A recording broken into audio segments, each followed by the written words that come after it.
வணக்கம்.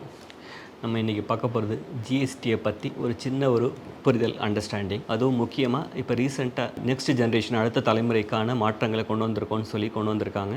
நம்ம last month செப்டம்பரில் ஜிஎஸ்டி கவுன்சில் நடந்த மீட்டிங்கில் டிசைட் பண்ணி 22 செப்டம்பர் ஆன்வர்ட்ஸ் நம்ம இந்த மாறுதல்கள்லாம் வந்திருக்கு. நம்ம நிறைய கேள்விப்பட்டிருப்போம். நிறைய ஜிஎஸ்டிலாம் ரெடியூஸ் பண்ணியிருக்காங்க. அதாவது 4 வகையான கேட்டகரி இருந்தது.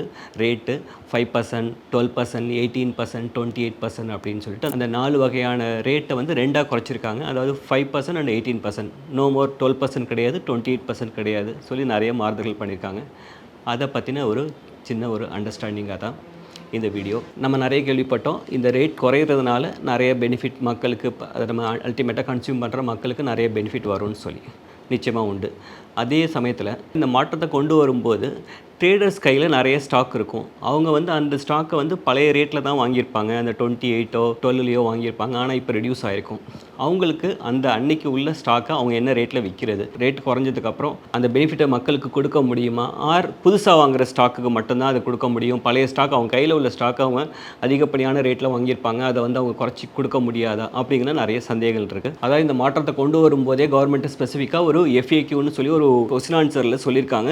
நம்ம கையில் உள்ள ஸ்டாக்கை கூட அந்த மாற்றம் வந்த தேதிக்கு அப்புறம் விற்கிற ஸ்டாக்குக்கு புது ரேட்டை தான் அப்ளை பண்ணணும், அதாவது குறைக்கப்பட்ட ரேட்டை தான் அப்ளை பண்ணணும், பழைய ரேட்டை விற்கக்கூடாதுன்னு சொல்லி ட்ரேடர்ஸ்க்கு வார்னிங் கொடுத்துருக்காங்க. நீங்கள் அந்த பெனிஃபிட்டை பாஸ் ஆன் பண்ணணும்னு சொல்லி. ஸோ அப்படி பண்ணும்போது அந்த பொருளை விற்கிறவங்க பழைய ரேட்டில் அதிகமான ரேட்டை கொடுத்து வாங்கியிருப்பாங்க. இப்போ கம்மியான ரேட்டில் கொடுக்க முடியுமா, கொடுத்தா நஷ்டமாகுமா அப்படின்னு நிறைய சந்தேகங்கள் இருக்குது. எக்ஸாம்பிள் நம்ம நிறைய கேள்விப்பட்டிருக்கோம், நிறைய ரேட்டை குறைச்சிருக்காங்க. 28லேருந்து 18% கொண்டு வந்திருக்காங்க. எலக்ட்ரானிக்ஸ் ஐட்டத்துக்கு நிறைய குறைச்சிருக்காங்க. எஸ்பெஷலாக TV, even AC, air conditioners எல்லாமே ரேட்டை குறைச்சிருக்காங்க. 28%லேருந்து 18% கொண்டு வந்திருக்காங்க. ஏன்னா ஒன்லி இப்போது 5% அண்ட் 18% தான், 12 கிடையாது, 28 கிடையாது. ஸோ இந்த 2 ரேட் தான், 5 and 18 தான்.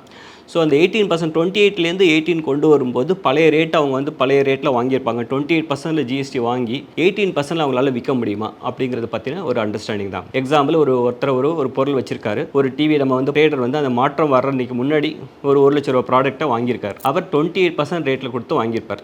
ஸோ அவருடைய காஸ்ட் பார்த்தோன்னா 1,28,000 வரும். பட் இப்போது அந்த அன்னைக்கு அந்த ரேட்டு சேஞ்ச் ஆனதுக்கு அப்புறம் அவர் வந்து 18% தான் வசூல் பண்ண முடியும். ஸோ அந்த 1 lakh + 28,000 கொடுத்து அவர் 128 கொடுத்து தான் அந்த பொருளை வாங்கியிருப்பார். இப்போ விற்கும் போது அவர் வந்து he suppose to collect only 18% தான் புது சட்டத்தைப்படி நம்ம வசூல் பண்ணணும் மக்கள்கிட்டேருந்து. ஸோ அப்போ என்ன ஆகும், சப்போஸ் இந்த பொருளுடைய மதிப்பு 1 லட்ச ரூபாய்னா அவருடைய ப்ராஃபிட் ஒரு 10,000 ரூபாய் நம்ம மார்ஜின் வச்சுக்கலாம் எக்ஸாம்பிளுக்காக. 1,10,000 ரூபாய். அந்த 1,10,000க்கு 18% போட்டோன்னா அவர் 19,800 ரூபாய் தான் வசூல் பண்ண முடியும். ஸோ மொத்த பொருளுடைய புது விலை என்னவாக இருக்கும்னா, காஸ்ட் 1 லட்ச ரூபாய், அவருடைய மார்ஜின் 10,000 ரூபாய், 1,10,000 ரூபாய், 1/10ல் 18% அப்ளை பண்ணோன்னா 19,800 ரூபாய்.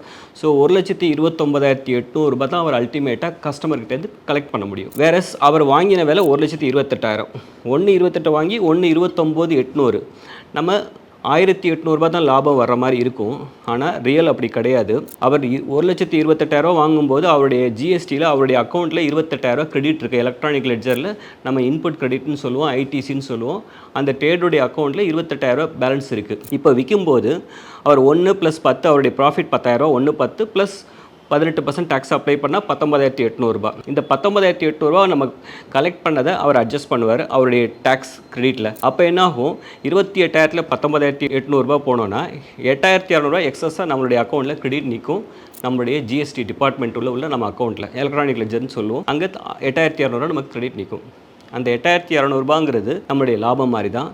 நம்ம விற்கும் போது 1,28 வாங்கி 1,29,800 தான் விற்கிறோன்னு சொன்னால் கூட 1,800 ரூபா லாபம் மாதிரி தெரியும். பட் ரியல் லாபம்னா என்னென்னா, நம்மளுடைய என்ன 10,000 நம்ம மார்ஜின் வச்சோமோ அந்த 10,000 மார்ஜின் நமக்கு கிடச்சிரும். எப்படின்னா இந்த 2 வகையில் கலெக்ட் பண்ணுறது ஒரு 1,800 எக்ஸஸாக, ப்ளஸ் நம்ம எலக்ட்ரானிக் லெட்ஜரில் அட்ஜஸ்ட் பண்ணது போக, இன்புட்டில் நம்ம வரி வசூல் பண்ணதை அட்ஜஸ்ட் பண்ணது போக மிச்சம் உள்ளது 8,200 ரூபா இருக்கும். நம்ம ஃப்யூச்சரில் வேறு ஏதாவது சேல் பண்ணும்போது எடுத்துக்கலாம், ஆர் இன்னொரு டிவியில் அட்ஜஸ்ட் பண்ணலாம். இப்படியே அந்த 8,200 நம்ம அட்ஜஸ்ட் பண்ணி we can gain and retail. So இந்த வகையில் அந்த ட்ரேடருக்கு பழைய ரேட்டில் வாங்கினதை புது ரேட்டில் விற்கும்போது எந்த லாஸும் இல்லை. அவர் என்ன மார்ஜின் வச்சாரோ அந்த மார்ஜின் அவருக்கு கிடச்சிரும். இதனால் என்னென்ன, புது ரேட்டில் வாங்கி பழைய ரேட்டில் கொடுக்கும்போது நம்ம லாஸ்ன்னு ட்ரேடருக்கு ஆகாது.